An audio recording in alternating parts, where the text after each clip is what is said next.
How's it going? Great, thank you. I'm very, very excited to finally meet the Sorry for the kind of like half cut off, but I'm sure very mysterious. Yeah, that's fair enough. So I should ask, are you the president of the Nightclimbers, just so I know what we're I guess you can call it that, yeah.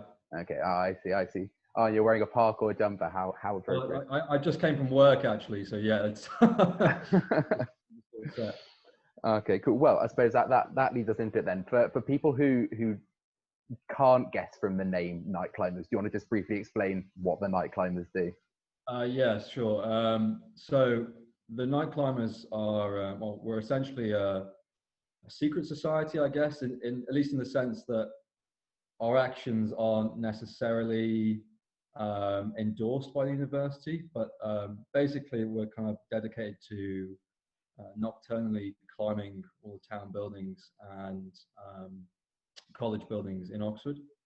I suppose the majority of kind of like the student and public kind of population will know us from sort of like our feats of parkour and climbing, and maybe some political activism as well. The political activism has kind of come hand in hand with sort of the feats that we've been doing in the last 2 or 3 years. And other societies kind of taking note of that and asking us to intervene or like help them on banner drops, or I don't know, raising statues onto buildings, that kind of thing. But for the most part, we're kind of just like a group of friends more than anything, who all sort of share a common interest, and we enjoy pushing each other's kind of limitations, both mentally and physically. I'd say night climbing has kind of been going on in Oxford for at least 70 years, something like that. But obviously, you know, renegades don't keep written history, so there's not much kicking about at the moment. But yeah, like definitely in the last 4 years, it's certainly got a lot more traction, which is always kind of difficult for a society of this type to gain because student population comes in and out all the time. Yeah, I'd say that's it. Yeah. So these kind of political messages that you guys have been putting out, what really prompted that? Because it's not something that people would necessarily associate with just people doing parkour at night.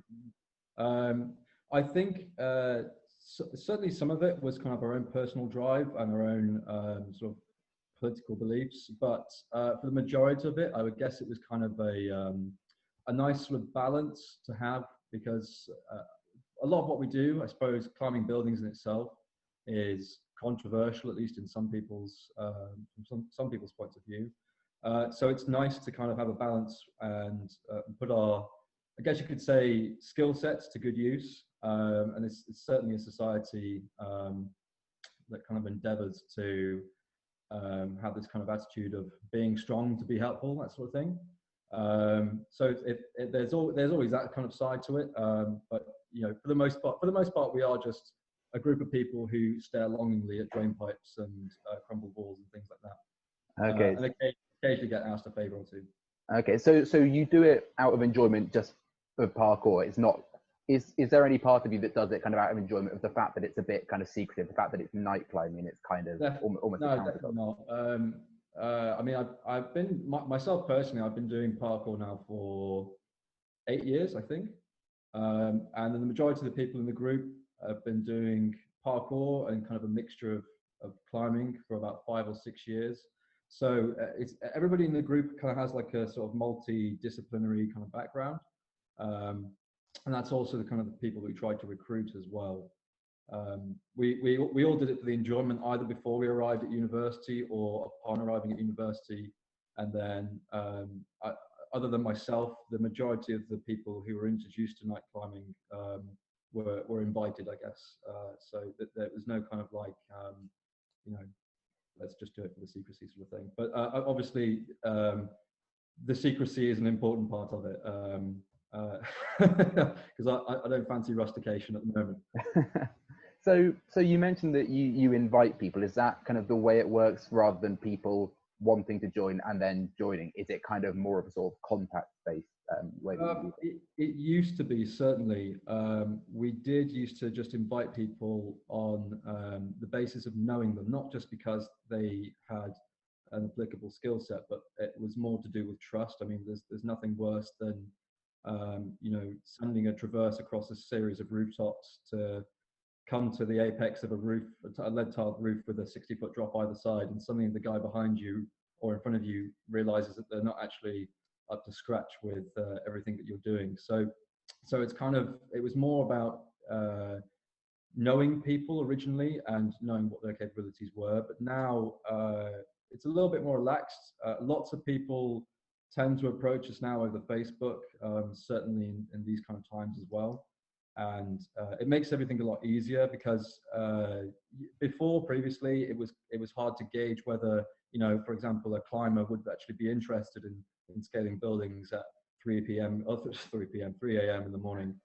But now it's I think we kind of look for people who are actually interested in it, regardless of ability level. We tend to have like 4 types of people in the group or who approach us. Like type 1 is people who have always done kind of parkour, and then we're upon meeting with other people who kind of introduce themselves to climbing aspects.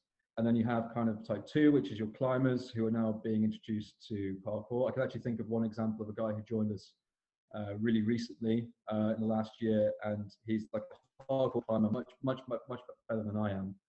And he's now kind of like doing wall runs and learning to vault and things like that. And then you have type 3, which is people who are like really casual and done it on and off over the last decade or so, and are just kind of looking for something to fill in their day or their evening. And then you have number 4, which is basically people who've never done anything like this in their life. They've either been sat sedentary on the sofa for the last 3 years, or I don't know, have never done any sport in their life, and something switches inside the brain, and they say, you know, I'm going to give it a go. So how structured is it then? Because I'm guessing that this kind of thing lends itself to being quite kind of chaotic and free. You know, it actually hinges a lot around the weather. Not nice to climb stuff in the wet, or jump things in the wet either. So at the moment it is kind of weather dependent, but we tend to, like, if generally during the summer, we try and get out quite a lot. We'll train during the day, certainly, maybe 2 or 3 sessions a week. And you can kind of take it or leave it. Some weeks you just don't want to come out because your body hurts, or you've got work commitments, uni commitments, etc. So yeah, we have sessions during the day, and then we kind of spot routes during the day, or we spot certain challenges, and then we kind of link the movements involved in that challenge or in that process into a sort of ground-based training routine. And then we go away for 2 or 3 months, and we just like train everything religiously, stage by stage, until eventually one night we're just like, yeah, let's go give it a go and see if it works. And a lot of the times it doesn't, so it's a case of going back again and trying. But yeah, that's pretty much how we do it. In terms of like recruiting people, we used to do meetups and kind of like coaching sessions, and we did that last year. And yeah, we were not inconspicuous at all. There's like 40 people running around Oxford trying to jump over walls and climb drain pipes and things, and it didn't lend itself to us. So I think in the future, especially now, sessions will probably be on the basis of like 5 or 6 people, and or at very least just know whoever approaches us at the time, that kind of thing. So so you mentioned earlier that you are now a bit more inclusive, say, than you had been previously, because previously it was a very, very contact basis. But obviously Oxford has a history of kind of secret societies that are a bit like yours. Well, obviously they don't do the stuff that you do, that have been very kind of exclusive, you know, not endorsed by the university, and they've generally been a lot more kind of traditionalist and almost kind of the antithesis of what you guys do in terms of the messages that you guys preach.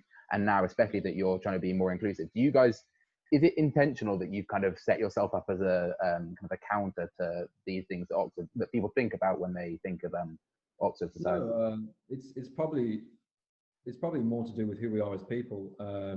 I don't think at any stage we wanted to be or sort of segregate ourselves from the wider population. I think we enjoy being all inclusive.